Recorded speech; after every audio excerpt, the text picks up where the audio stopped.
Pemberlakuan pembatasan kegiatan masyarakat atau PPKM di Denpasar serta beberapa kabupaten penyangga lainnya disambut positif. PPKM ini diharapkan akan mampu menurunkan indikator-indikator penyebaran COVID-19.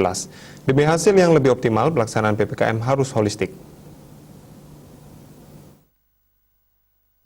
Berdasarkan analisis data yang ada, Denpasar sejak 7 hingga 27 Desember 2020 terjepit oleh zona merah di kabupaten penyangga sekitarnya. Dari hasil evaluasi per 3 Januari 2021, Denpasar berubah menjadi zona merah meski masih berada di bawah rata-rata nasional, namun terjadi tren meningkat.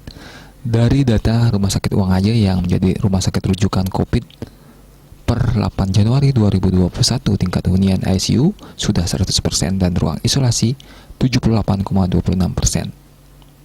Melihat kondisi ini, Remantra berharap pelaksanaan PPKM selama 2 minggu harus dilakukan secara holistik.